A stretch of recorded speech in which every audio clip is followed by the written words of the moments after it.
Welcome back to Solentha Stories. Let's fuel your day with some intense passion and non-stop excitement. Grab your gear, we're moving into the story now.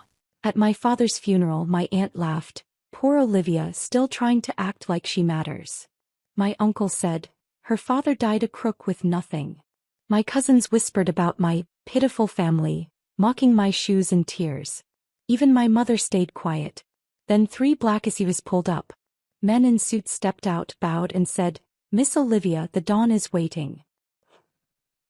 Did you see her shoes? Goodwill special. My cousin Madison's stage whisper cut through the October wind while my father's casket sat beside the grave. She wanted me to hear. She always wanted me to hear. And she's crying like her father was someone important, Madison continued, instead of the neighborhood embarrassment he actually was. Before we continue, I want to thank you for being here to witness Olivia's journey. If you believe families should protect each other, not tear each other down, please consider subscribing. It's free and helps us share more stories like this. Now let's see what happens next. Brett snorted his agreement. Aunt Rebecca smiled. Uncle Dennis nodded like Madison had said something profound instead of something cruel. I kept my eyes on Dad's casket. The modest one Mom and I had scraped together money to afford. The one Uncle Dennis had already called pathetic loud enough for the whole cemetery to hear. Mom stood beside me in silence. Not defending Dad. Not defending me. Just standing there like she'd stood at every family gathering for 23 years while her family tore us apart. Her father died a crook with nothing to his name, Uncle Dennis announced to anyone still listening. Criminal families breed criminal children. That's when I heard the engines. 3 black SUVs rolled through the cemetery gates with synchronized precision. 6 men in expensive suits emerged. The lead man, silver-haired, dangerous, unmistakably powerful, walked directly to me. He took my hand gently and bowed like I was royalty. Miss Olivia. The dawn has been waiting to meet you. Your father spoke of you every day. Vincent Moretti. Everyone in our city knows that name. My aunt made a choking sound. My uncle's face went gray. They'd just spent my father's funeral calling him a nobody. Mocking my tears. Laughing at my shoes. They had no idea who they'd actually been dealing with. The cemetery had gone completely silent. Even the wind seemed to pause, waiting to see what would happen next. The priest who'd been edging toward his car stopped mid-step. The handful of mourners who'd been drifting away froze in place. Vincent Moretti still held my hand, his grip gentle but somehow commanding. Up close, I could see the fine lines around his eyes, the silver threading through his dark hair, the small scar on his left cheekbone that suggested a history of violence survived rather than avoided. Behind him, the 5 other men stood in formation. Not threatening exactly, but radiating the kind of controlled power that made it clear they could become threatening in an instant if the situation required it. One of them held an enormous floral arrangement. White roses and lilies assembled into something that belonged at a state funeral, not in this modest cemetery beside the simple bouquets Mom and I had chosen. I apologize for the interruption, Vincent said, turning slightly to address the gathered mourners. His voice was pleasant, almost warm, but something underneath made my survival instincts whisper warnings. But Miss Olivia has matters to attend to. Her father's true family would like to pay their respects.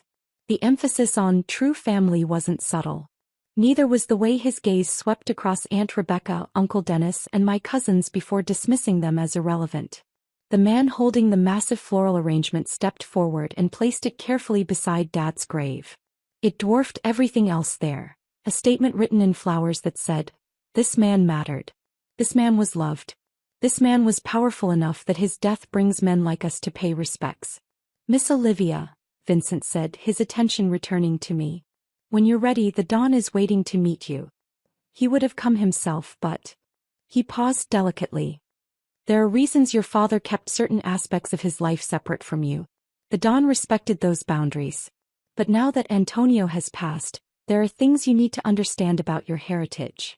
My heritage. The word hung in the air like a question I didn't know how to ask. I looked at my mother one last time. She was staring at Vincent with an expression I'd never seen before. Terror and recognition mixed together in equal parts. Not surprise. Not confusion. Recognition. Mom. My voice came out steadier than I expected. considering my entire world had just tilted sideways. She met my eyes briefly, then looked away. When she spoke, her voice was barely a whisper, but it carried in the silent cemetery. "Go with them, Olivia. Your father, he would have wanted this." The words confirmed something I'd been suspecting since the SUVs arrived. Mom had known something all along. Maybe not everything, but enough to recognize that men in expensive suits bowing to her daughter at a funeral weren't here by accident. She'd known Dad had secrets, connections, a life beyond the modest insurance salesman routine he'd maintained for 23 years. And she'd still stood silent while her family spent his funeral calling him a crook with nothing. Still said nothing while they mocked my tears and my shoes. Still chose their approval over our dignity, even knowing there was more to the story than they understood. The betrayal of that silence hurt worse than anything Rebecca or Dennis had said. I turned back to Vincent. "I'll come with you." His expression warmed slightly, approval maybe or respect. He extended his arm toward the lead SUV, a gesture that was somehow both courtly and commanding.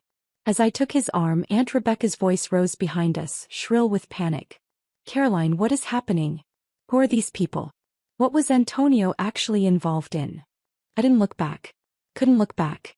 If I looked at Mom's face right now, I might say something I couldn't take back. Or worse, I might cry, and I refused to give my mother's family the satisfaction of seeing me break. Vincent guided me toward the SUV with careful courtesy, like I was something precious that needed protecting. One of his men opened the back door. The interior was more luxurious than any vehicle I'd ever been inside. Leather seats that probably cost more than my college tuition, polished wood trim, an atmosphere of controlled power that made the space feel simultaneously safe and dangerous. Vincent settled into the seat across from me. The door closed with the solid sound of German engineering, sealing us into silence while outside my mother's family descended into chaos. Through the tinted window, I could see Aunt Rebecca grabbing Mom's arm, her mouth moving frantically. Uncle Dennis was staring at the SUVs like he'd just realized he'd made a terrible mistake. Madison and Brett stood frozen, their earlier mockery replaced by something that looked like fear. The SUV began moving, smooth and quiet. The cemetery fell away behind us. "I know you have questions," Vincent said gently. His voice had softened now that we were away from the cemetery, away from the performance he'd been giving for my mother's family. "And you deserve answers. But first, I need you to understand something important about your father." I waited, my hands clenched in my lap, still wearing the discount store shoes Madison had mocked. "Antonio Castellano was Don Salvatore's nephew," Vincent said carefully, watching my reaction. "His mother, your grandmother, was the Don's younger sister. Your father wasn't just connected to the Castellano family. He was family. Blood family. And in our world, blood is everything." The words didn't process immediately. Don Salvatore Castellano. The name was legendary in our city. A figure who operated in shadows but whose influence shaped everything from real estate development to union negotiations to which politicians won elections. Every newspaper article about alleged organized crime mentioned that name. Every politician swore they had no connection to him. Every businessperson in certain industries knew that major decisions required his approval. "My father." I started, then stopped, not even sure what question to ask first. "Your father was the Don's most trusted advisor for 25 years, Vincent continued. "He managed the family's legitimate business holdings, restaurants, properties, investments, and served as the bridge between our world and the world you grew up in. The insurance job was real, but it was also cover. A way to explain his comfortable lifestyle without drawing attention to where the money actually came from." The SUV wound through streets I'd known my whole life, but everything looked different now. That restaurant on the corner where Dad used to take me for birthday dinners. Did my family own it? The construction site downtown where new condos were going up. Was that Castellano money reshaping the neighborhood? "He kept you separate from all of this," Vincent said, his voice gentle but firm. "Not because he was ashamed of you or ashamed of the family. Because he loved you. He wanted you to have choices he never had. A normal life. A future without the weight of family obligations unless you chose to accept them." I thought about Dad's late-night phone calls. The meetings in our home that stopped the moment I entered the room. The way certain people treated him with respect that bordered on fear when we were out in public. The comfortable life we'd lived despite his supposedly modest income.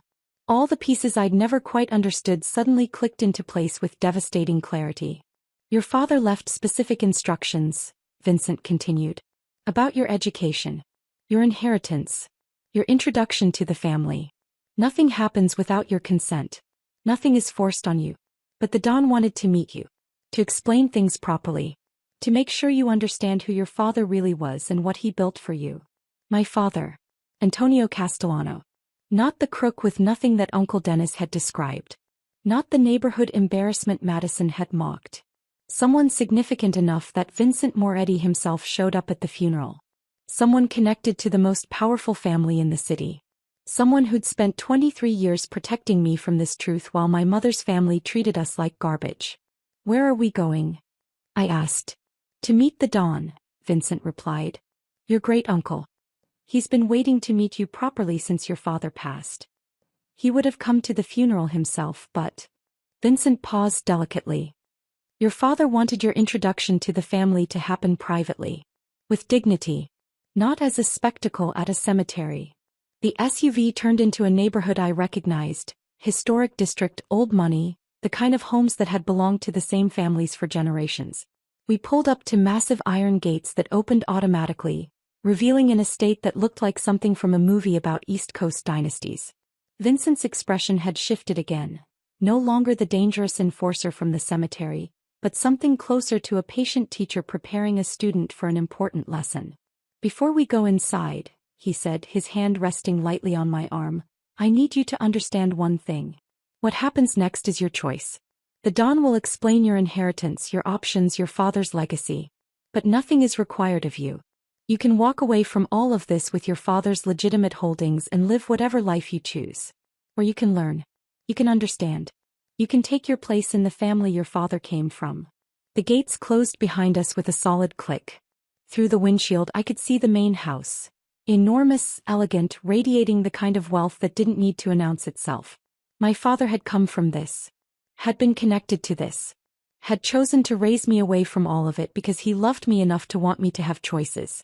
And my mother's family had spent 23 years treating him like a failure. The rage that had been building since Madison mocked my shoes at the cemetery crystallized into something cold and focused. Not hot anger that would make me reckless. Cold calculation that Dad had taught me through years of watching him maintain quiet dignity in the face of their insults. They'd called him a crook with nothing. Mocked my tears. Laughed at my discount store shoes. They had no idea who they'd actually been dealing with. But they were about to learn. And I was going to make sure the lesson stuck. The SUV stopped in front of the main house, and Vincent opened my door with the same careful courtesy he'd shown at the cemetery.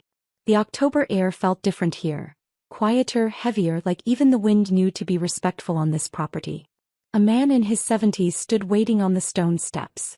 White hair, impeccably tailored suit, dark eyes that seemed to catalog everything about me in a single glance. He didn't move like someone his age should move. There was strength in his posture, authority in the way he held himself. Olivia, he said, and his voice carried traces of Brooklyn mixed with something older, something that spoke of Sicily and generations of family history. Come inside, please. Vincent gestured for me to go ahead, falling back slightly in a show of deference that told me exactly who was in charge here.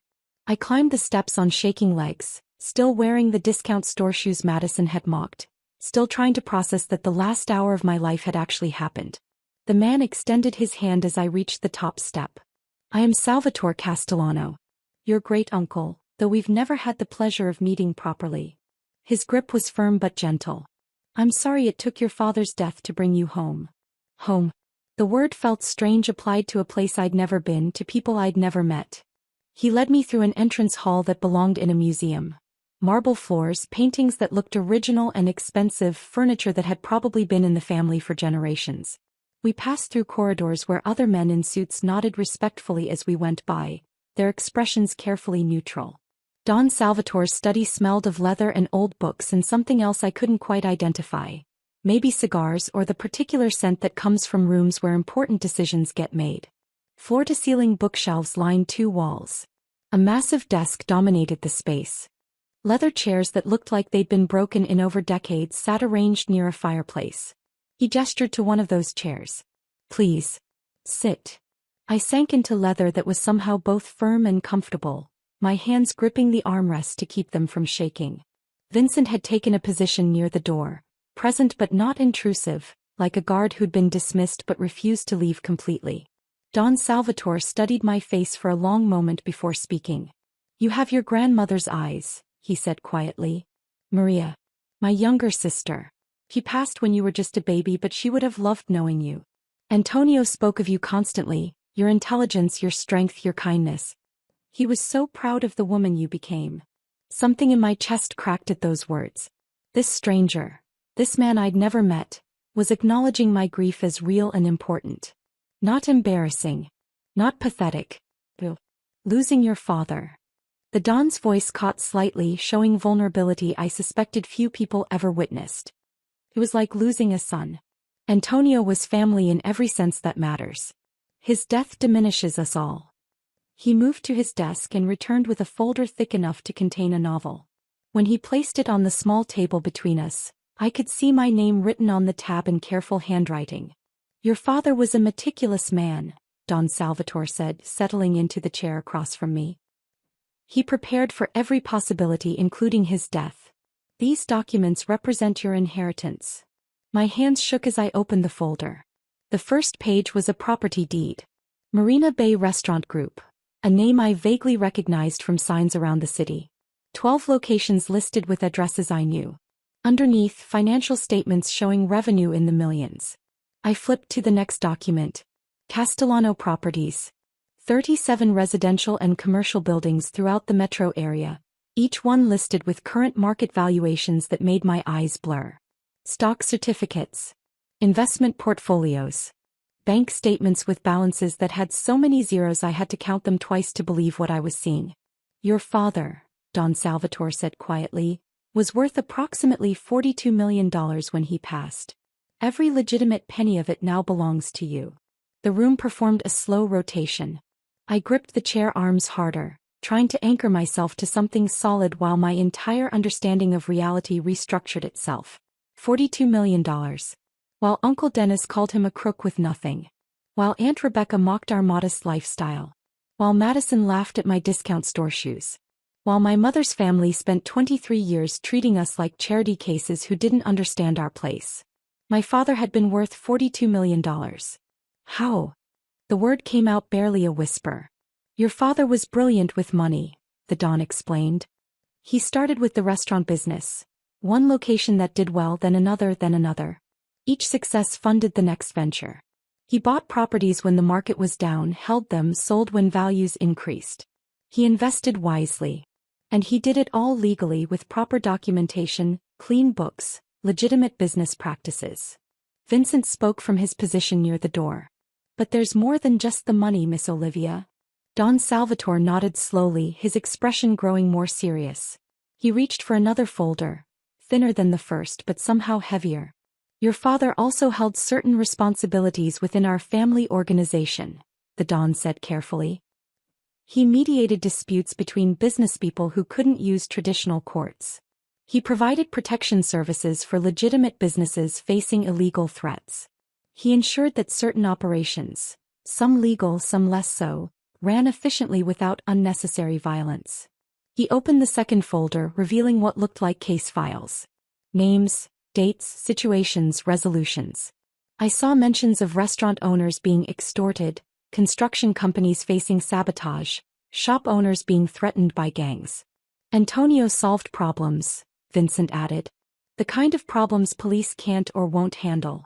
The kind that require understanding both legitimate business and the less legitimate world that operates alongside it. These responsibilities don't automatically transfer to you," Don Salvatore said firmly. "You inherit the money regardless. You can walk away from all of this right now, live whatever life you choose, and the family will respect that decision completely. Your father made absolutely certain you'd have that choice." I stared at the folders on the table, one representing legitimate wealth beyond anything I'd imagined, the other representing a world I'd only heard about in news reports and movies. "But if you want to understand," the Don continued, "if you want to learn what your father built and how he built it, that education is available to you. Everything Antonio created can continue through you if that's what you choose." He stood slowly and moved to a bookshelf, pulling out a leather-bound photo album I hadn't noticed. When he opened it, I saw pictures from decades ago. Family gatherings, celebrations, moments from a life Dad had kept completely hidden from me. There was Dad younger, laughing at some joke I'd never hear. Dad standing beside a woman who must have been my grandmother, the resemblance unmistakable. Dad at weddings, baptisms, funerals, all the family events that had happened in a world I never knew existed. Your grandmother Maria was my baby sister, Don Salvatore said, his finger tracing her face in one of the photos. When she married your grandfather, may he rest in peace, our father was furious. Your grandfather wasn't Italian, wasn't from our world, wasn't what our father wanted for his daughter. He turned to another page showing my grandmother holding a baby that must have been my father. But Maria loved him and eventually our father accepted it. Antonio grew up understanding both worlds, the legitimate one his father came from, and the family business his mother's side represented.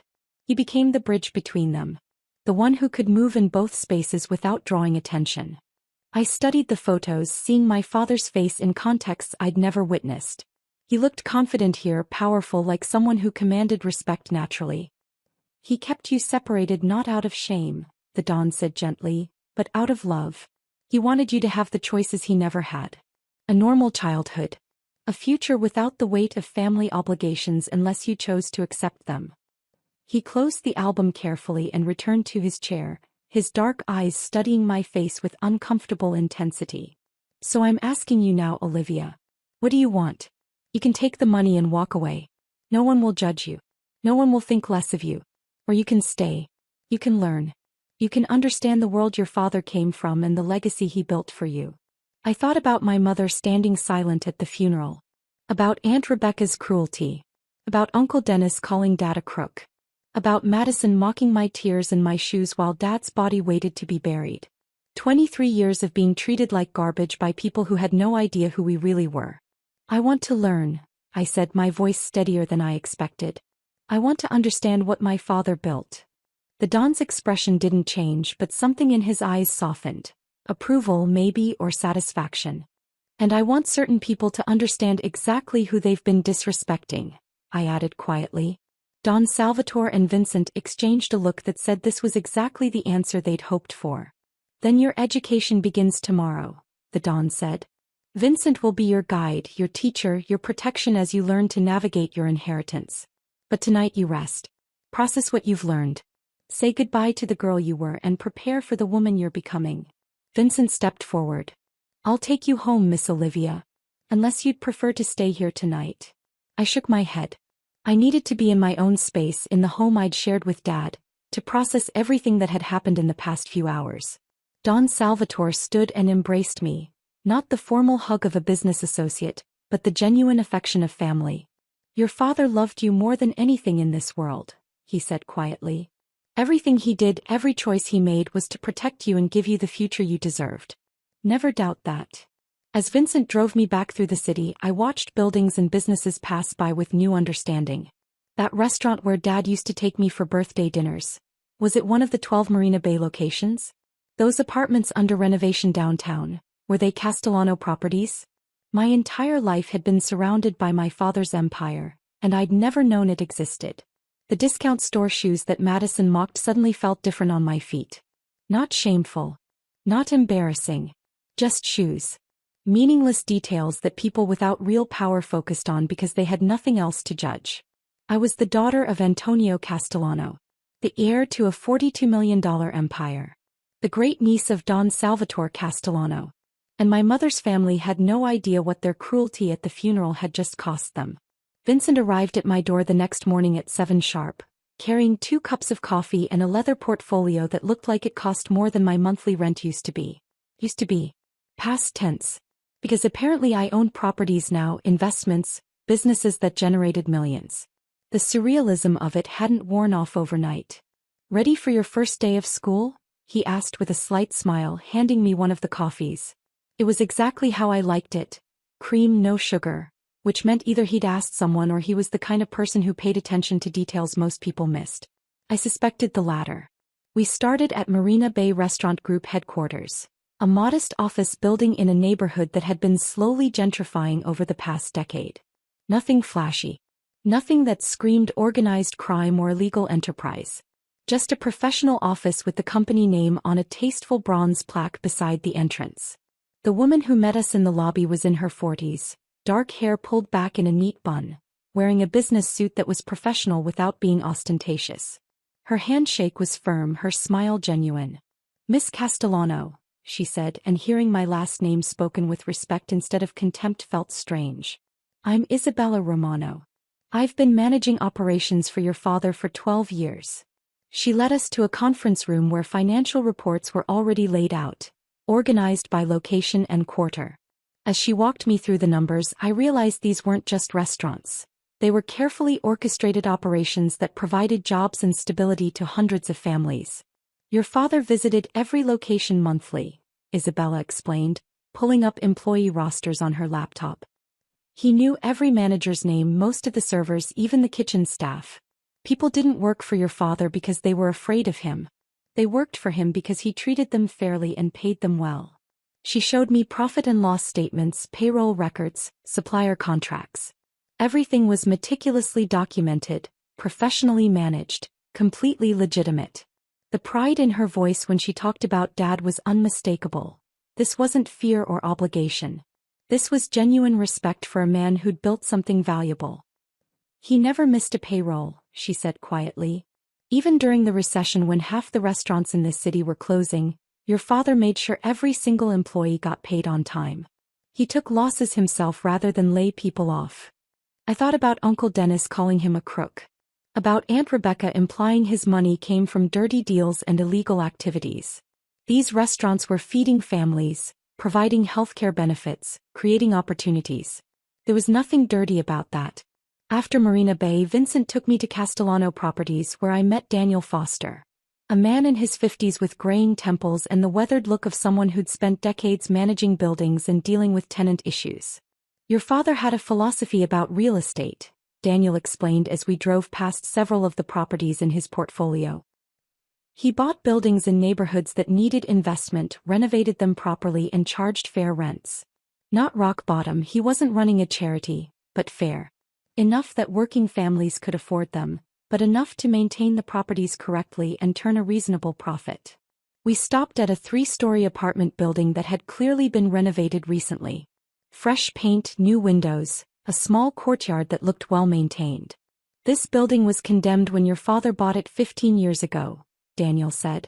Drug dealers operating out of half the units. Landlord had abandoned it, city was planning to demolish. Your father bought it, cleaned it out, renovated every unit and turned it into affordable housing. The families living here now? Most of them have been here over a decade. That's stability. That's community. He showed me photos on his phone, before and after shots that told a story of transformation and investment. Dad hadn't been a slumlord extracting maximum profit. He'd been building something that lasted, something that improved neighborhoods instead of exploiting them. Antonio was tough but fair, Daniel continued as we walked the property. Tenants who paid rent on time and followed basic rules? He'd work with them if they hit hard times, give them payment plans, help them out. Tenants who destroyed property or caused problems for neighbors. He didn't tolerate that. But he always gave people chances to do the right thing before consequences happened. Every person I met that first week treated Dad's memory with genuine affection. Not the fake sympathy people offer at funerals. Real respect born from years of working with someone who valued competence and treated people with dignity. The contrast to my mother's family couldn't have been sharper. On the 4th day, Vincent took me to meet Elena Ricci in a small office above one of the Marina Bay restaurants. She was sharp-eyed and direct, with the kind of presence that suggested she didn't waste time on pleasantries. Your father handled what we call community relations, she explained, gesturing to file cabinets that lined one wall of her office. Problems that traditional channels can't or won't solve. Disputes that need mediation. Situations that require creative solutions. She pulled out a file at random and opened it on the desk between us. Inside were detailed notes about a restaurant owner being extorted by gang members who decided his business should pay protection money. Police couldn't help, Elena said. Victim was too scared to testify. Gang had political connections that made official intervention complicated. Your father stepped in, had conversations with the gang's leadership, explained that this particular business was under Castellano protection, and suggested they focus their activities elsewhere. Problems solved without violence. She showed me case after case. A construction company facing sabotage from competitors who didn't like honest bidding. A shop owner being pressured by loan sharks charging illegal interest. A family business being targeted by developers who wanted the property and didn't care about legal methods of acquisition. In each case, Dad had intervened. Sometimes with negotiations. Sometimes with pressure applied to the right people. Sometimes with solutions that existed in gray areas between legal and illegal. Your father prevented violence, Elena said firmly. The neighborhood mourned him because he kept people safe in ways the system couldn't or wouldn't. He wasn't a saint. This work requires getting your hands dirty sometimes. But he had principles. Protect the innocent. Stop the bullies. Make sure ordinary people could live and work without being victimized. It was a far cry from the criminal empire Aunt Rebecca always implied. Yes, Dad operated outside normal channels.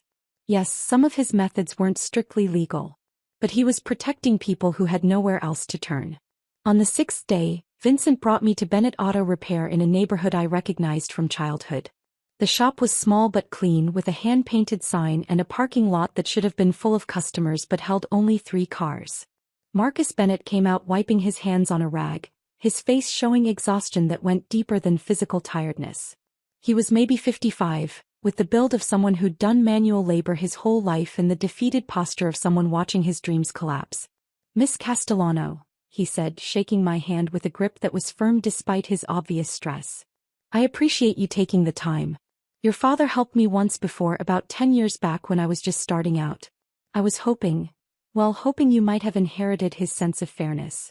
We sat in his small office while he explained the situation. A larger auto chain had moved into the area and decided Marcus's independent shop was competition they didn't need. They'd started with predatory pricing, undercutting him until they bled money themselves, then moved to intimidation, vandalism, threatening his employees, anonymous complaints to city inspectors about violations that didn't exist. "I've lost half my customers in 3 months, Marcus said, his voice breaking slightly. "I've got 5 employees who depend on me, families who need their paychecks. If this continues another month, I'll have to close. 20 years of building this business gone." Vincent watched me carefully as Marcus talked. This was a test, I realized. My first real decision. My first chance to use the power I'd inherited. I asked questions. Who owned the competing chain? What specific tactics were they using? Had Marcus tried legal channels? The answers painted a clear picture of systematic intimidation designed to destroy competition. The hot rage I'd felt at Dad's funeral had cooled into something more focused, more strategic. This was exactly the kind of situation Dad had handled. Honest businessman being destroyed by bullies who had more resources and no ethics. "Give me 3 days, I told Marcus. "Don't make any decisions about closing. Just give me 3 days." Relief flooded his face. "Thank you. I don't know what you can do, but thank you for trying." As we left, Vincent's expression showed something close to approval. "Your father would handle it exactly that way," he said. "Listen, sis. Promise nothing specific but give hope. Then deliver results." "How would he have handled it?" I asked. "By finding pressure points," Vincent replied. "Everyone has vulnerabilities. The trick is finding them and applying pressure precisely where it matters most. Not displays. Not threats. Just quiet, effective action that makes people realize continuing their current behavior will cost them more than they're willing to pay." I was beginning to understand what Dad had really done. Not violence. Not crude intimidation. Strategic application of pressure backed by information and resources most people didn't possess. Power used with precision instead of brutality. That evening I drove to the small house Mom and I had shared with Dad. She was in the living room surrounded by boxes she'd been packing, his things scattered everywhere like artifacts of a life she was finally admitting she didn't understand. She looked up when I entered, her face showing guilt and something else. Fear maybe, or uncertainty about where we stood now. "Olivia," she said, standing awkwardly. "I wasn't sure you'd come back." I sat in Dad's chair, the worn recliner where he'd read newspapers and watched games and pretended his life was as simple as his insurance job suggested. "What did you know, Mom?" I asked directly. About Dad's real life. His family. His business. She sat back down heavily, her hands twisting in her lap. The silence stretched for nearly a minute before she finally spoke. I knew he came from money, she admitted quietly. I knew he had connections. Important connections. But Antonio kept details vague and I learned not to ask questions. Why? Because asking questions meant acknowledging things I didn't want to acknowledge, she said, her voice breaking. Your father told me once, early in our marriage, that his family's business involved activities that existed in gray areas. He said the less I knew, the safer I'd be. And I chose not to know. Even when your family treated him like garbage for 23 years? She flinched. I thought defending him would make things worse. That if I pushed back, my family would cut us off completely, and then where would we be? Where would you be, you mean? I corrected. You were worried about losing their approval. Not about Dad's dignity. Not about protecting me from their cruelty. I was scared, she whispered. Of being alone. Of losing the only family I had left besides you and Antonio. So you sacrificed us instead. She started crying, quiet, defeated tears that should have moved me but mostly just made me tired. The men in the SUVs, she said after a moment. At the funeral. That was his family. Yes. And they came for you?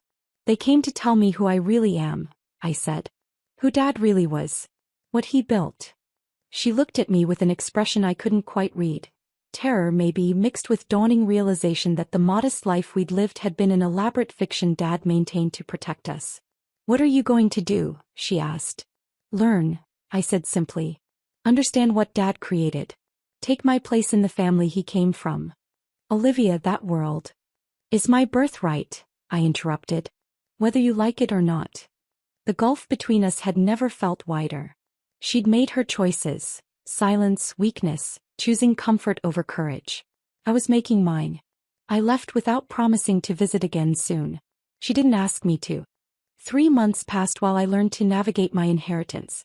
3 months of morning meetings with Vincent, afternoons studying business operations, evenings reviewing case files about Dad's community work. 3 months of transformation from the girl who'd stood at her father's grave in discount store shoes to someone who understood what real power looked like. Then Madison called. My phone rang on a Tuesday evening while I was reviewing property portfolios in the study of the townhouse I'd purchased. Modest by Castellano standards, but light years beyond the small house I'd shared with Mom and Dad. The number that appeared made me pause. I hadn't heard from any of Mom's family since the funeral. Olivia. Madison's voice had artificial sweetness that immediately raised every guard I'd learned to build over 3 months of education. I've been thinking about you so much. How are you doing? I let the silence stretch just long enough to be uncomfortable. I'm well, Madison. What can I do for you? Well, I know things were tense at Uncle Antonio's funeral. The way she said tense, like we'd had a minor disagreement rather than her mocking my tears while my father's body waited to be buried. But we're family, right? And I thought maybe we could reconnect. Maybe have lunch sometime. Lunch, I repeated neutrally, waiting for the real reason she'd called. Actually, her false sweetness cracked slightly. I heard you inherited some money from Uncle Antonio.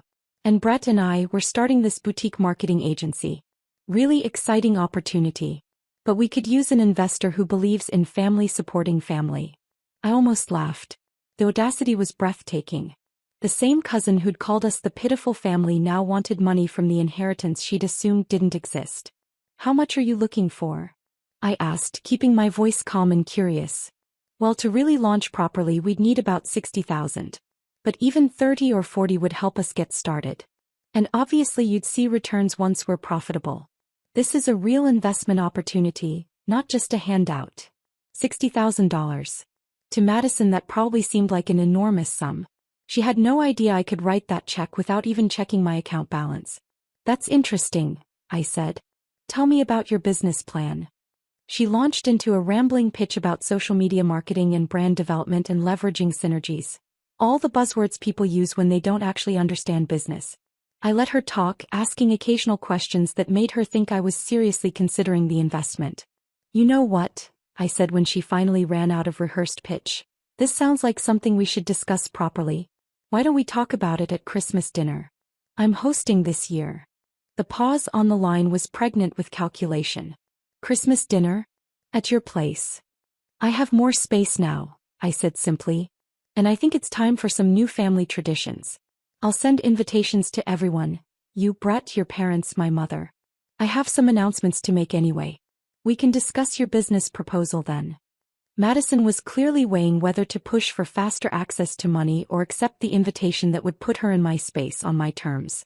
That's really generous of you, Olivia, she said finally. Christmas dinner sounds perfect. After hanging up, I immediately called Vincent. My cousin just asked me for $60,000 to start a marketing agency, I told him. I think we're ready to move forward with the Christmas revelation. How do you want to structure it? His voice carried approval even through the phone. I want them all there. All the people who mocked Dad at his funeral. And I want documentation they can't dispute. Bank statements, property deeds, business licenses. Everything that proves exactly who Dad was and what he built. Consider it done. I'll have complete dossiers ready by next week. The dossiers arrived in leather portfolios 5 days later. Vincent spread them across the dining table in my townhouse, and we reviewed each one systematically. Uncle Dennis first. His import business was hemorrhaging money. Poor inventory decisions, terrible vendor relationships, customers abandoning him for more reliable competitors. He was maybe 3 months from bankruptcy, but hiding it from everyone by taking cash advances on credit cards to cover basic expenses. He's been telling people business is great, Vincent said, tapping financial statements that told a very different story. But the numbers don't lie. He's drowning. Aunt Rebecca's folder was even more revealing. Credit card debt approaching 6 figures. Designer clothes purchased to maintain appearances while minimum payments got missed. Her credit score had dropped over 100 points in the past year alone. She buys things to prove she's successful, I observed, studying purchase histories. Handbags, jewelry, restaurant meals she can't afford. All performance. Madison and Brett's files showed similar desperation masked as ambition. Both had lost jobs in the past year. Madison from a marketing firm after missing deadlines repeatedly, Brett from a sales position after performance warnings he'd ignored. They were living off their parents while pretending to friends that they'd decided to pursue entrepreneurship. The marketing agency Madison had pitched was desperation in a business plan. No actual clients. No concrete strategy. Just hope that calling themselves business owners would somehow generate income. They've spent 23 years looking down on your family, Vincent said quietly, while building lives that are one financial crisis away from complete collapse. The irony was almost poetic. They'd mocked Dad as a poor crook while he sat on $42 million in legitimate assets. They'd called us pitiful while drowning in debt they couldn't acknowledge. I want to show them, I said. Not destroy them. Just show them the truth they've been too arrogant to see. Vincent nodded.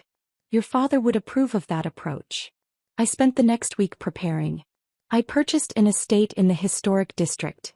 Not the largest house available but impressive enough to make a statement. The kind of place where old money lived quietly but visibly. The address alone would raise questions.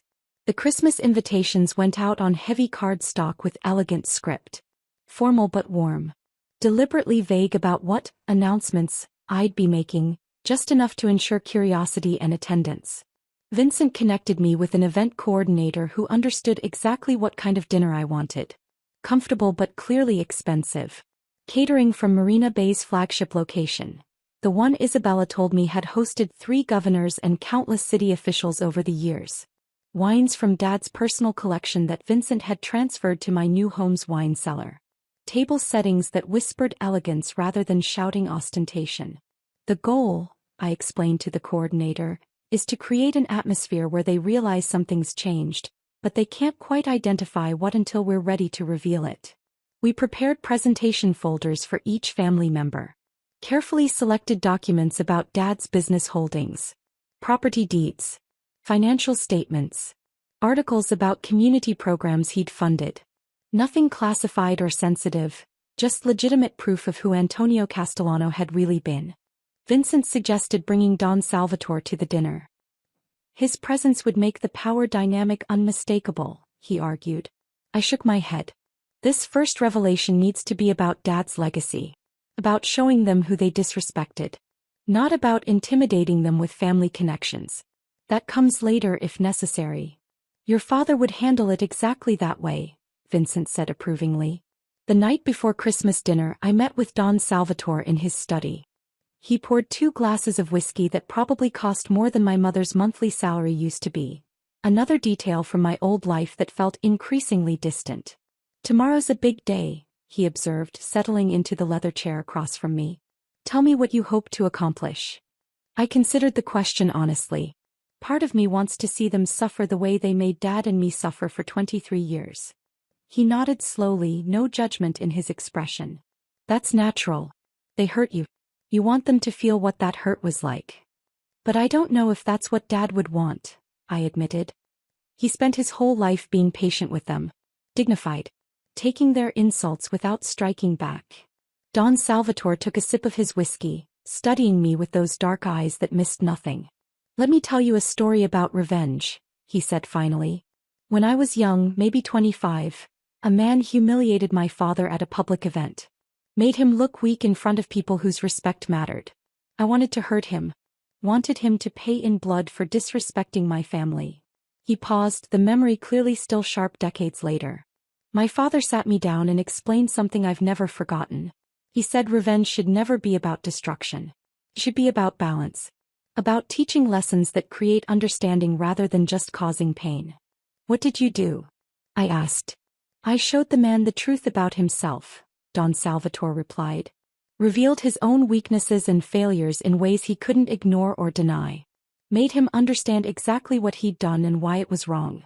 That lesson lasted far longer than any physical punishment would have. He leaned forward slightly, his gaze intense. You have the power now to destroy your mother's family financially. I could make a few calls and by New Year's their credit would be ruined, Dennis's business would be foreclosed, Rebecca would lose everything. It would be easy. But, I prompted. But is that what your father would have wanted? Don Salvatore asked. Antonio spent 23 years showing them quiet dignity in the face of cruelty. He taught you patience and strategy through his example. Would he want you to use his legacy to become the kind of person who destroys families? I thought about Dad reading the newspaper in his worn recliner. About the way he'd handled Mom's family's insults with calm responses that never stooped to their level. About the businesses he'd built that helped people instead of exploiting them. I want them to understand who they disrespected, I said slowly. To acknowledge their mistakes. To see the truth about themselves and about Dad. But I don't want to become the cruel person they were. Don Salvatore smiled, genuine warmth that transformed his usually stern expression. You're more like your father than you know, he said. Antonio would be very proud of the woman you're becoming. He raised his glass in a small toast. Tomorrow you show them the truth. You give them the chance to recognize their mistakes and choose how to respond. That's justice, Olivia. Real justice. Not revenge disguised as righteousness. I clinked my glass against his, feeling some of the anger that had been building for 3 months shift into something more focused. More controlled. Tomorrow my mother's family would learn exactly who Antonio Castellano had been. They'd see the empire they'd mocked, understand the legacy they'd dismissed, recognize the catastrophic error in judgment they'd made at his funeral. And then I'd give them a choice about what to do with that knowledge. Just like Dad would have done. Christmas Eve arrived with clear skies and cold air that felt appropriate for what I had planned. I stood at the window of my new estate watching the street, nerves and anticipation mixing in equal parts. This wasn't just dinner. This was the moment everything changed. Uncle Dennis's sedan pulled through the iron gates at exactly 5:45, 15 minutes early. They'd probably spent the drive speculating about where I'd gotten money for a house in this neighborhood, rehearsing questions disguised as concern. I watched them emerge from the car. Aunt Rebecca first, wearing what was probably supposed to be designer but looked like expensive knockoff even from a distance. Her head swiveled taking in the property, expression cycling through confusion and calculation. Uncle Dennis stepped out more slowly, his eyes already assessing, measuring, trying to determine what all of this cost. Madison and Brett emerged from the back seat exchanging looks I recognized. Resentment mixed with greed, the kind of expression people get when they realize someone they look down on might actually have something they want. Mom was last, trailing behind them all, her body language screaming discomfort. She knew things they didn't. She understood that tonight wouldn't be the family reconciliation they were probably expecting. I opened the door myself before they reached it. The event coordinator had suggested having staff answer, but I wanted this moment to feel personal. This wasn't about displaying wealth. This was about showing them truth. Olivia. Aunt Rebecca's voice was overly bright, artificial warmth that didn't reach her eyes. This house is... my goodness. How on earth did you afford this place? The question was accusation disguised as curiosity. She wanted me to admit I'd gotten money from somewhere questionable, something that would confirm their long-held beliefs about Dad's criminal connections. Dad left me well provided for, I said simply, stepping aside to let them enter. The foyer did the talking I didn't need to do. Marble floors. Crystal chandelier. Furniture that whispered old money rather than shouting new wealth. Uncle Dennis's eyes catalogued everything with barely concealed envy. This is quite the upgrade from that little house you shared with Antonio, he observed, and somehow he made it sound like an insult. Different circumstances, I replied neutrally. Let me take your coats. Madison and Brett hadn't said anything yet, but I could see them reassessing everything they thought they knew about me. The cousin they'd mocked at the funeral was suddenly living in a house that probably cost more than they'd earn in their lifetimes. I led them to the dining room where the table was set with china and crystal from Dad's collection. Pieces Isabella had told me he'd acquired over years, each one chosen carefully. The wine glasses alone probably cost more than Uncle Dennis's car payment. Mom's eyes darted around nervously, like she was waiting for something terrible to happen. She knew enough to be worried even if she didn't know exactly what I had planned. Dinner started with uncomfortable small talk. The catering staff, trained professionals from Marina Bay's flagship location, served appetizers while my mother's family made careful conversation that avoided acknowledging the obvious questions hanging in the air. By the main course, Uncle Dennis's patience had worn thin. So Olivia, he said, setting down his fork with deliberate emphasis. We should probably discuss your situation. The word situation came out like I was a problem that needed managing. My situation? I asked calmly. This house. The sudden wealth. We're family. We should understand what's going on with you. Aunt Rebecca nodded agreement. Especially given your father's complicated business dealings. We just want to make sure you're not getting involved in anything questionable. The irony was almost too perfect.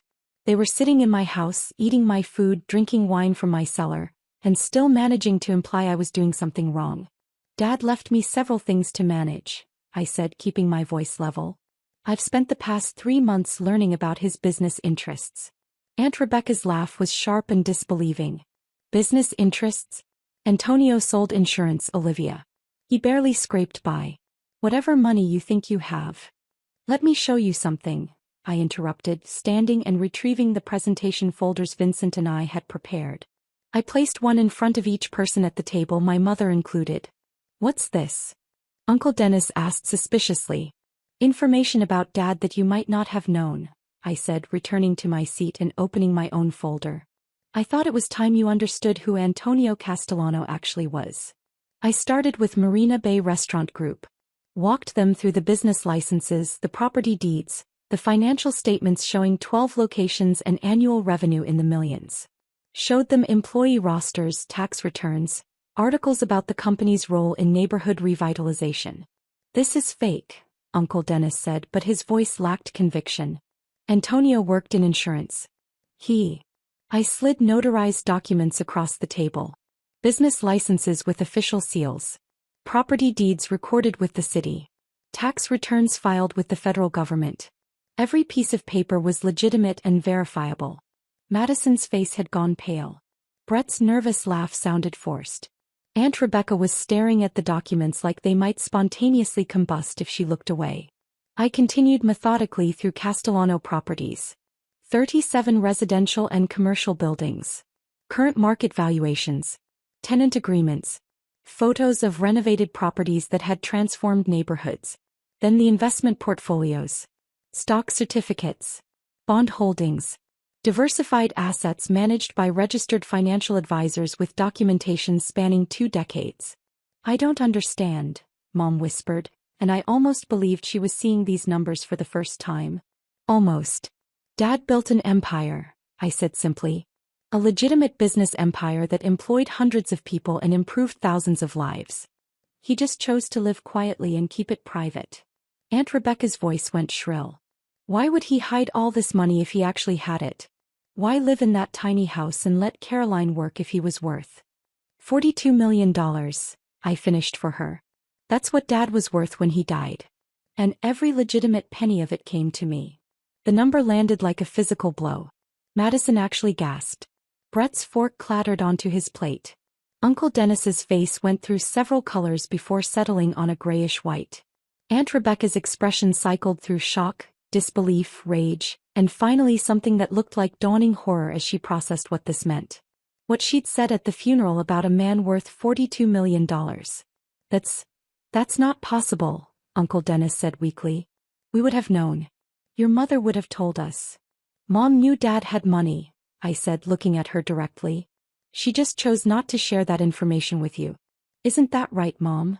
She stared at her plate, saying nothing. Choosing silence again, just like at the funeral. I own property throughout this city now, I continued, my voice calm and factual. I employ hundreds of people.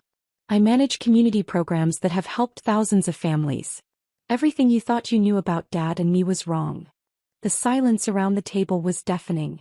Then Madison, desperately, tried to salvage her investment pitch.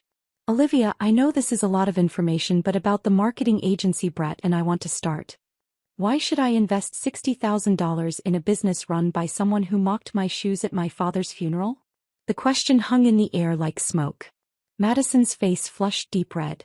I didn't mean anything by that, she stammered. I was upset. People say things when they're upset. You called us the pitiful family, I said quietly. You and Brett whispered about how Dad died a crook with nothing. You mocked my tears while his body waited to be buried. I pulled out the second folder, the one with Vincent's research. Since we're talking about business investments, let me share some information about your financial situations. Uncle Dennis's business was failing. The import company hemorrhaging money from poor decisions and bad management.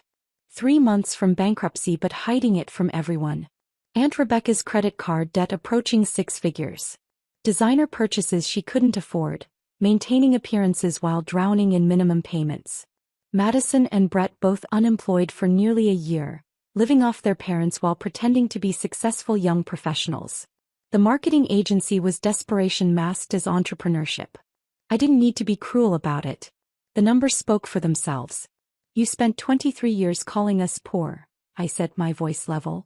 Calling Dad a crook with nothing. Treating us like charity cases who didn't know our place. And the entire time, you were building lives that are one financial crisis away from complete collapse. I let that sink in before continuing. You mocked a man worth $42 million as someone who died with nothing. You insulted his daughter's shoes and tears at his funeral. And now you want that same daughter to solve your financial problems with the inheritance you claimed didn't exist. Aunt Rebecca started crying, not tears of remorse but tears of rage and humiliation. The kind of crying people do when they realize they've made a catastrophic error and have no way to fix it. Where did you get our financial information? Uncle Dennis demanded, his voice shaking with anger and fear. That's private. You had no right. Successful people have resources, I said simply. Dad taught me that. Among other things. Uncle Dennis pushed back from the table, his face purple with fury. This is outrageous. You invite us here under false pretenses, humiliate us with accusations.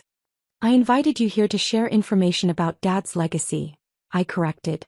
You're the ones who spent dinner implying I was involved in something questionable. You're the ones who called him a crook at his funeral.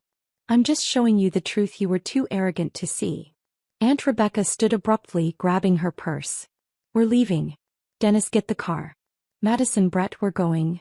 They fled like the house was on fire, their footsteps echoing through the foyer. The front door slammed hard enough to rattle the chandelier.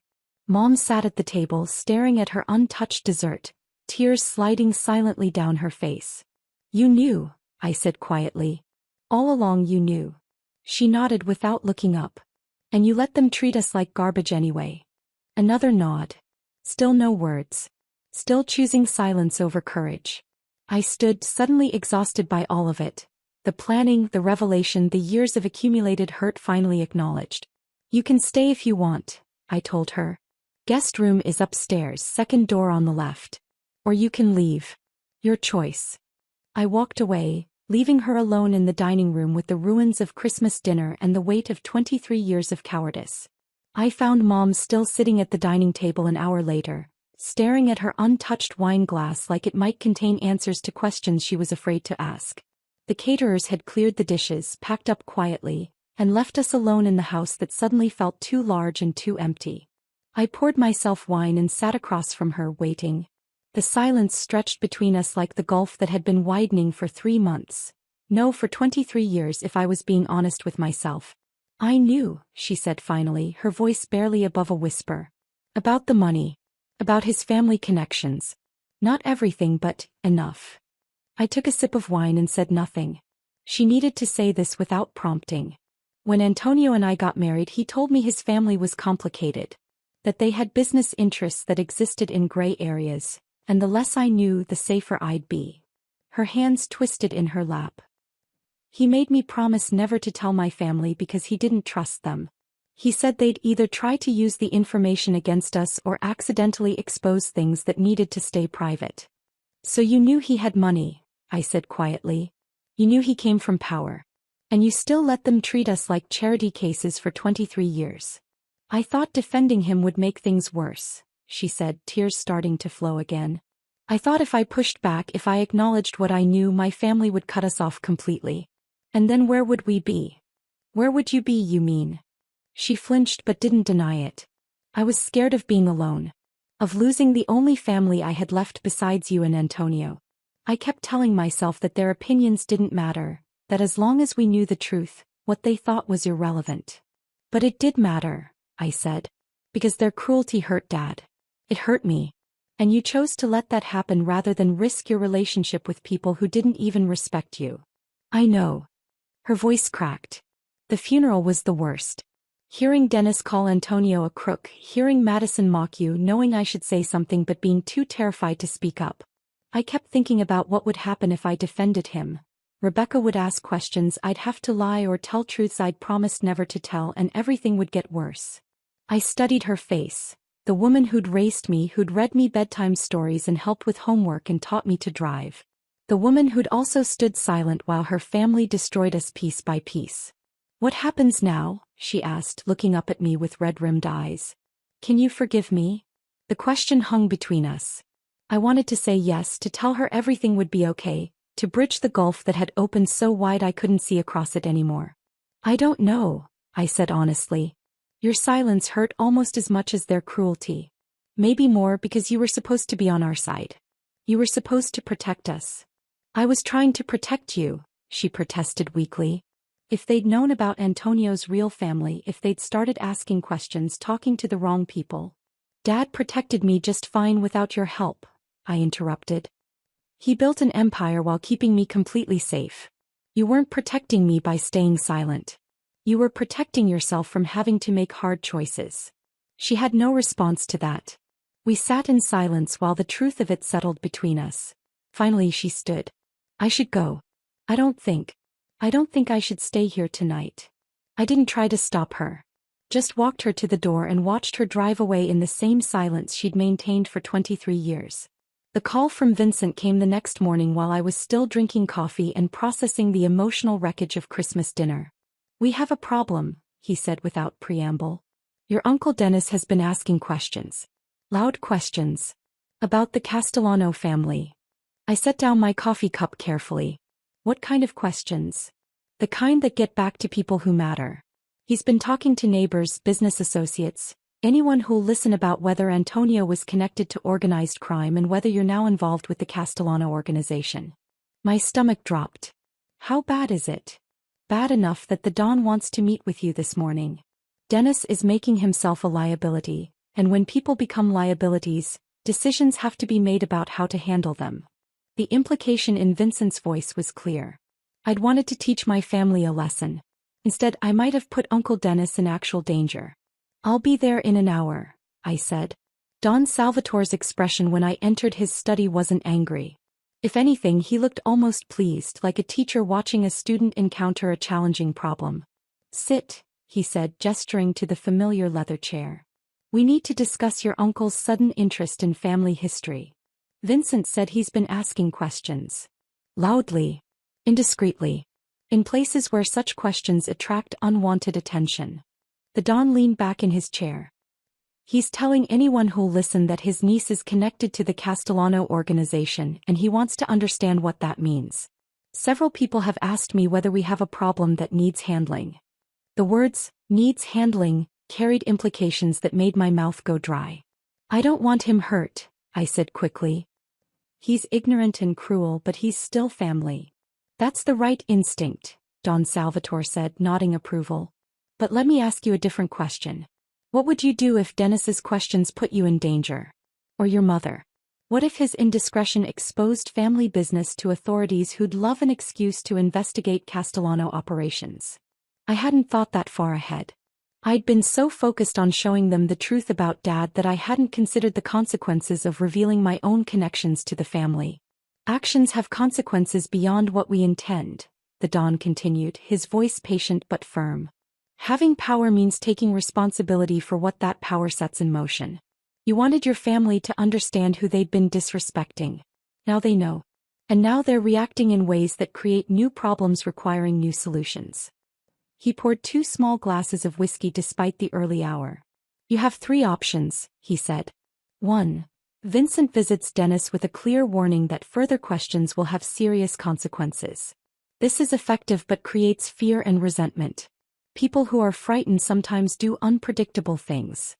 I nodded, following his reasoning. 2. We provide Dennis with information that satisfies his curiosity but contains nothing actually damaging. Give him enough truth to stop him digging, but carefully controlled truth. This requires trust that he'll accept what we tell him and stop asking questions. And the 3rd option? Give him what he wants, Don Salvatore said simply. His business is failing. He needs money. We provide a loan, substantial enough to solve his immediate problems, with terms generous enough that he feels grateful rather than trapped. In exchange, he stops asking questions about family matters that don't concern him. He studied my reaction carefully. Your father would have chosen option 3. Antonio believed in solving problems by creating obligations and relationships rather than enemies and fear. Turn a potential threat into someone who owes you favors. It's more expensive in the short term but more effective long term. Before I could respond, my phone rang. Unknown number, but something made me answer. Olivia? It's your Aunt Melissa. I hadn't heard that voice in years. Mom's youngest sister had moved to Oregon after marrying young and mostly disconnected from the family drama. We exchanged Christmas cards but rarely spoke. Aunt Melissa? I stepped out of the Don's study into the hallway. Is everything okay? I just got off the phone with Rebecca, she said, her voice tight with anger. She called ranting about Christmas dinner, about how you humiliated them with lies about Antonio's wealth. She wanted me to back her up, to agree that you were being cruel and inappropriate. What did you tell her? I told her she was an idiot who finally got what she deserved. Melissa's laugh was sharp. I wanted to hear your side directly, though. What actually happened? I gave her the condensed version. The funeral, my education into Dad's real life, the Christmas revelation about his wealth and legacy. Good, Melissa said when I finished. Rebecca and Dennis treated Antonio like garbage for years. I always thought it was cruel and unfair. You never said anything. Because saying something would have meant getting dragged into family drama I wanted no part of. She paused. But there's something you should know. Something I never told anyone because Antonio asked me to keep it private. I waited, feeling Don Salvatore's presence in the study behind me, listening. When my husband left me 12 years ago, I was broke and desperate. Had 2 kids, no job, no savings. I called Antonio because I didn't know where else to turn. Her voice softened with memory. He sent me $15,000. Said it was a gift, not a loan. Told me family was supposed to help family without keeping score. That money got me through the worst 6 months of my life. I hadn't known. Dad had never mentioned it. He made me promise not to tell Rebecca or Dennis, Melissa continued. Said they wouldn't understand, that they'd either judge me for needing help or judge him for giving it. So I kept it private. But I never forgot that your father saved me when my own sister wouldn't have lifted a finger to help. Thank you for telling me, I said quietly. There's more, Melissa said, her tone shifting. Rebecca is talking about challenging Antonio's will.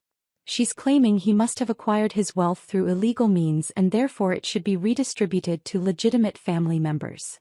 She's looking for lawyers who'll take the case. My hand tightened on the phone. On what grounds? Greed disguised as moral outrage, Melissa said bluntly. She thinks if she can prove the money came from criminal activity, a court might redistribute the estate.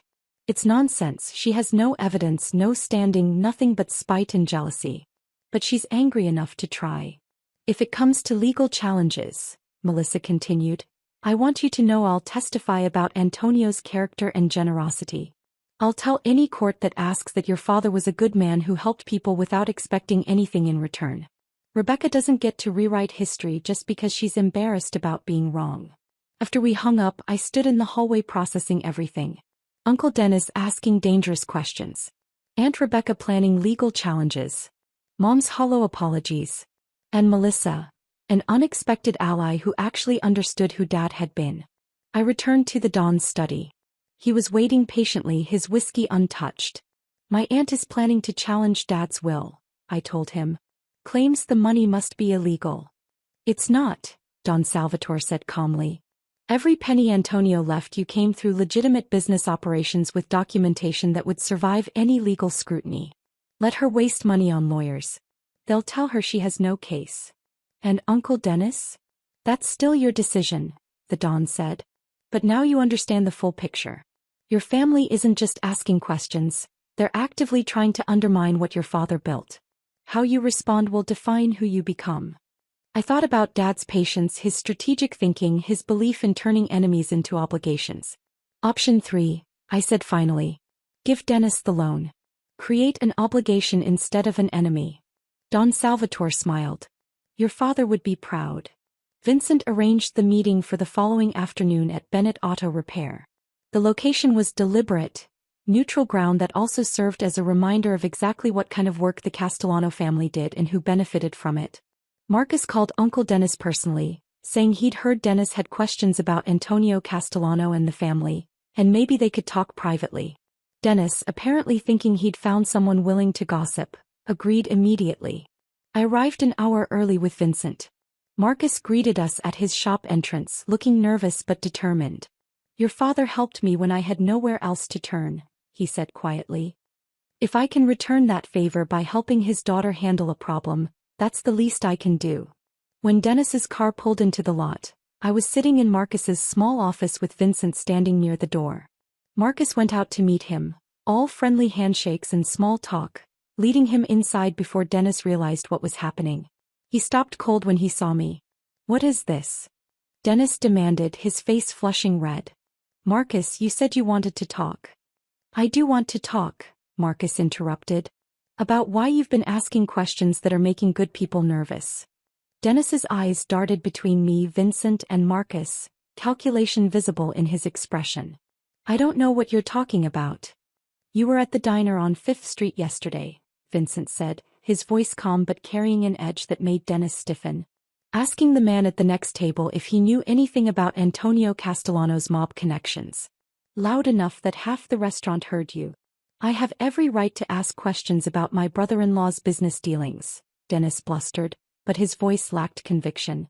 Especially when my niece suddenly appears with unexplained wealth and connections too. You have rights, I interrupted. But rights come with responsibilities.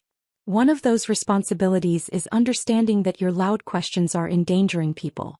Including your own sister. That got his attention. Caroline, what does she have to do with? Everything, I said flatly. You think broadcasting curiosity about the Castellano family is consequence-free? You think asking strangers in public places about organized crime connections is just innocent inquiry? You're painting a target on everyone connected to me. Including Mom. Marcus stepped forward. Your brother-in-law helped me save my business 10 years ago, he said. When larger competitors tried to destroy me through intimidation and vandalism, Antonio intervened. He made sure I could keep my shop open, keep my employees working, keep supporting their families. He gestured at the shop around us. Everything you see here exists because Antonio Castellano believed honest businesspeople deserved protection from bullies. That's what the Castellano family does. They help people who have nowhere else to turn. And your questions, Vincent added quietly, are making people wonder if we have a problem that needs handling. Do you understand what I'm saying, Dennis? Dennis's face had gone pale. He was finally grasping that this wasn't abstract gossip. This was real danger he'd stumbled into through arrogance and stupidity. What do you want from me? He asked, his voice small.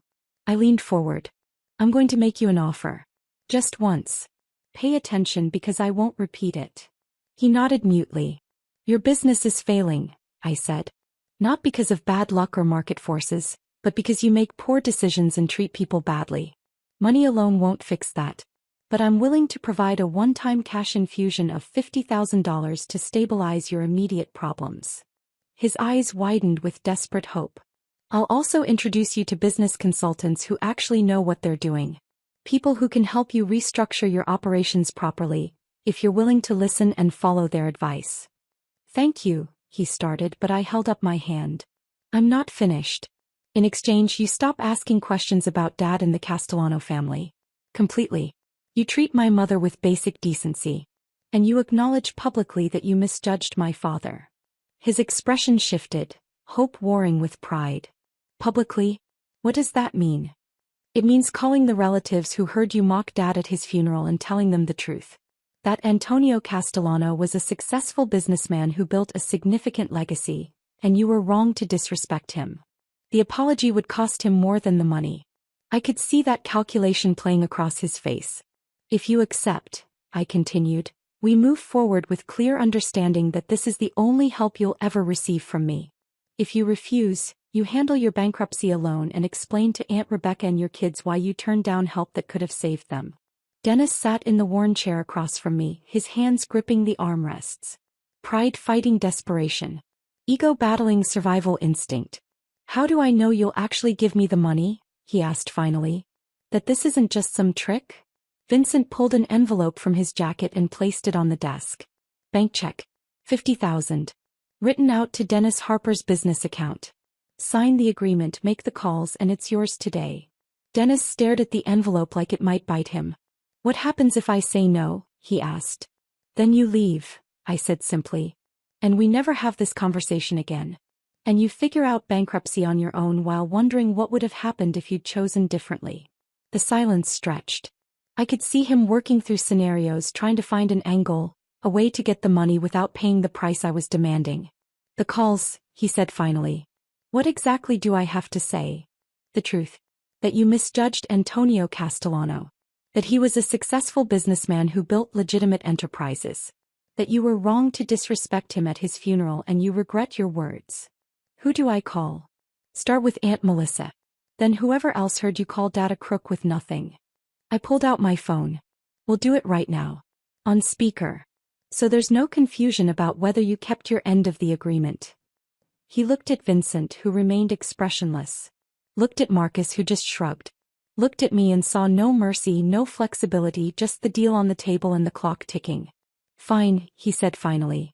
I accept. I handed him my phone with Melissa's number already pulled up. Make the call.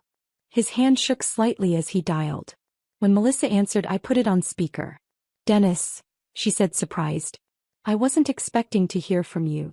Melissa, He cleared his throat. I need to tell you something. About Antonio. About what I said at his funeral. I waited. So did everyone else in the room. I was wrong, Dennis said, the words coming out stiff but clear. Antonio Castellano was a successful businessman who built legitimate enterprises and contributed to his community. I misjudged him completely. I disrespected him at his funeral and I regret my words. The silence on the other end of the line was loaded. Then Melissa laughed, not unkindly but with genuine surprise. Well, I didn't expect that. What changed your mind, Dennis? I learned more about what he actually built, Dennis said, which wasn't exactly a lie. And I realized I'd been unfair to him and to Olivia. So I'm apologizing. Publicly. To anyone who'll listen. After he hung up, I had him call 2 more relatives who'd been at the funeral. Each time the apology came out smoother, more practiced but still fundamentally honest. When the last call ended, Vincent slid the envelope across the desk. "The consultants will contact you Monday morning," I said. "Listen to them. Follow their advice. And Dennis? If I hear you've been asking questions about the family again, this arrangement ends. Permanently." He grabbed the envelope and left without another word, walking to his car like a man who'd just survived something dangerous without fully understanding how close he'd come to disaster. 2 days later, a letter arrived from a law firm I didn't recognize. The letterhead was expensive, the language formal and threatening. "On behalf of our client Rebecca Harper, we are writing to formally challenge the validity of Antonio Castellano's will and the legitimacy of his estate." I read through the accusations, claims that Dad's wealth must have been acquired illegally, demands for detailed accounting of every asset, threats to involve federal authorities if I didn't comply within 30 days. I called Patricia Williams, Dad's estate attorney, and read her the letter over the phone. She laughed. Actually laughed. "This is the most toothless legal threat I've seen in months," she said. "Every asset Antonio left you came with documentation that would survive any scrutiny. We have decades of tax returns, business licenses, property records, all completely legitimate. So Rebecca doesn't have a case? She doesn't even have standing to bring one," Patricia said. "She's not a beneficiary, not a spouse, not someone with any legal claim to the estate. Her lawyer is either incompetent or knows this is frivolous but took her money anyway." Relief washed over me. "So we just ignore it?"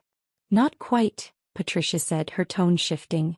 "Rebecca's accusation of illegality could invite attention from authorities who'd love an excuse to investigate the Castellano family.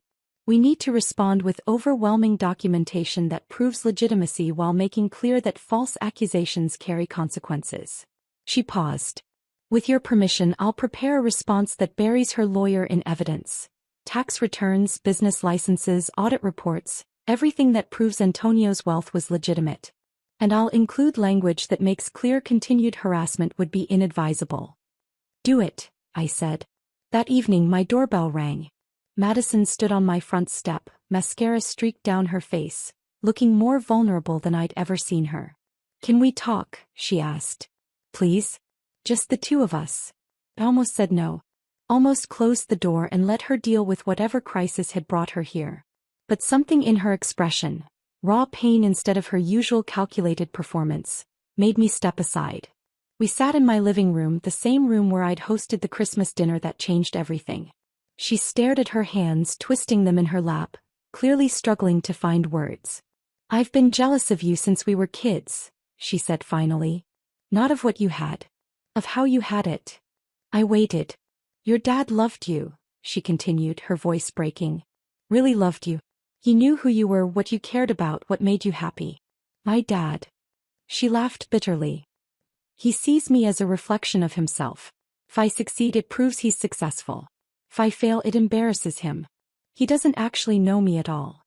I'd never heard Madison talk like this, honest, vulnerable, without her usual armor of superiority. "At the funeral, when I mocked your tears, your grief." She looked up, meeting my eyes. Part of me was angry because I knew I'd never have that kind of loss. Because I've never had that kind of love. And that made me cruel in ways I'm ashamed of now. "What changed?" I asked. "My parents told me I'm being disloyal by not supporting Mom's legal challenge against you," she said. "That a good daughter would stand with family regardless of whether they're right or wrong. And I realized, they don't actually care about me. They care about my usefulness. My compliance." She wiped at her tears. "I'm not asking for money. Or favors. I just wanted to apologize. Actually apologize for the first time in my life without any agenda behind it." I studied her face, looking for the calculation, the performance I'd learned to expect. But all I saw was exhaustion and honesty. "If you're serious about starting over," I said slowly, "building something real instead of just pretending, I know people who could help you find legitimate work. But it would mean earning your success instead of having it given to you." Madison nodded. "I understand. And I know I don't deserve your help after how I treated you. But if you're willing to give me a chance, I'll prove I'm serious about changing." For the first time, I saw something genuine in her expression instead of the mask she usually wore. Maybe redemption was possible. Even for people who'd spent years being cruel. 6 weeks passed in a blur of business meetings, legal responses, and the gradual reshaping of relationships that had been broken for decades. Then Don Salvatore called with an invitation. "I'm hosting an event," he said, "to honor your father's contributions to the community. Scholarships he funded, businesses he helped establish, families he assisted during hard times. It should have happened years ago, but Antonio preferred working quietly. Now it's time people understood what he built." The event was held at Marina Bay's flagship restaurant on a Saturday afternoon in early February. Over 100 people filled the space. Business owners, scholarship recipients, community leaders, people whose lives Dad had touched in ways I was only beginning to understand. Uncle Dennis and his family received invitations. I didn't expect them to come. But when I arrived, there they were, sitting in the back looking uncomfortable but present. Even Aunt Rebecca had shown up, though she wouldn't meet my eyes. Don Salvatore opened the event with a speech about community, family, and the quiet ways that good people improve the world around them. He talked about Dad's business acumen, his dedication to helping others, his belief that success meant nothing if it didn't improve people's lives. Then he did something I hadn't expected. He invited Uncle Dennis to speak. My uncle stood slowly, walking to the microphone like a man approaching something he'd been dreading. His face was pale, his hands gripping note cards that shook slightly. "I'm Dennis Harper," he began, his voice uncertain. "Antonio Castellano's brother-in-law. And I owe everyone here an apology, but especially my niece Olivia." He glanced at me, then back at his notes. "For 23 years I misjudged Antonio completely. I let prejudice and misunderstanding blind me to who he really was and what he was building. I called him a crook. I treated his family with disrespect. And at his funeral..." His voice cracked slightly. "At his funeral I said things that were cruel and completely wrong." The room was silent except for Dennis's voice. Antonio Castellano was a successful businessman who built legitimate enterprises that employed hundreds of people and improved this community in ways I never bothered to see. He was generous, principled, and dedicated to helping people who had nowhere else to turn. And I was too arrogant to recognize any of that. He looked directly at me. "Olivia, I'm sorry. For the funeral. For every family gathering where I made you feel small. For every time I disrespected your father's memory. I was wrong about everything."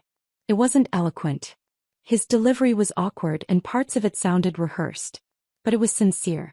And public. And exactly what I'd asked for. Afterward, people approached me with stories about Dad I'd never heard. A woman whose medical bills he'd paid when her insurance lapsed. A man whose small restaurant Dad had helped save during the recession. A teenager who'd received a scholarship that made college possible when her family couldn't afford it. "Your father never wanted recognition," the teenager's mother told me, tears in her eyes. "He just wanted to help. That's the kind of person he was." I stood there listening to story after story, realizing Dad had touched far more lives than I'd ever known. This gathering was showing me the full scope of his legacy. Not just the businesses and properties, but the human impact of 25 years of quiet generosity. As people started leaving, Mom appeared at my elbow. "Can we talk?" she asked quietly. "Privately." We found a quiet corner in the restaurant, away from the remaining guests.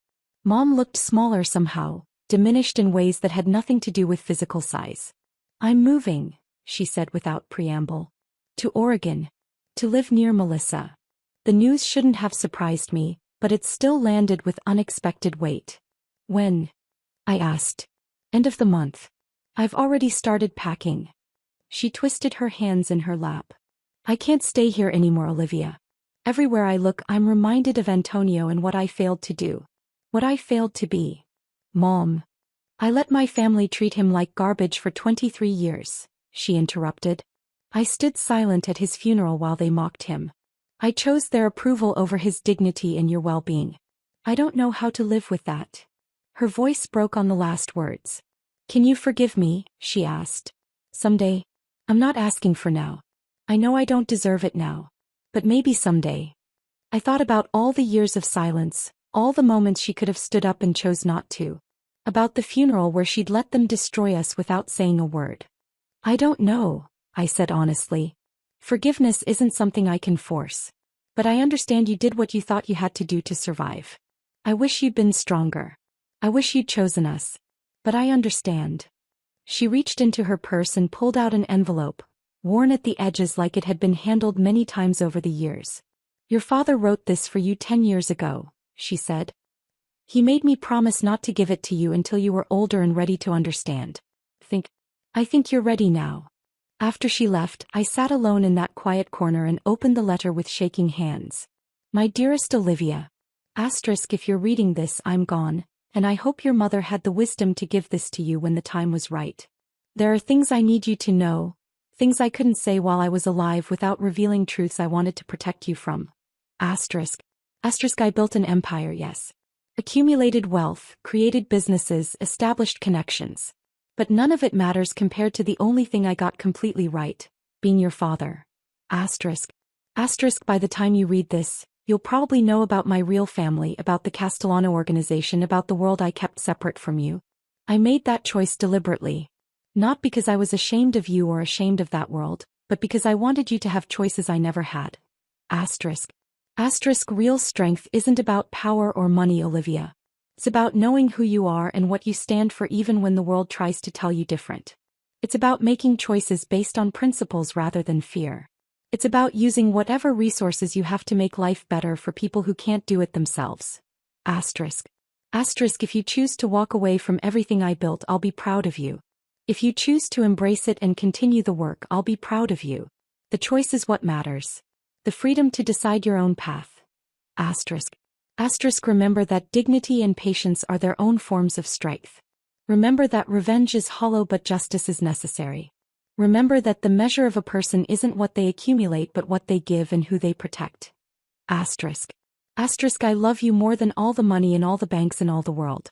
You are my greatest achievement, my proudest legacy, my best self made real. Whatever you choose, whatever you become, know that I'm proud of you. With all my love.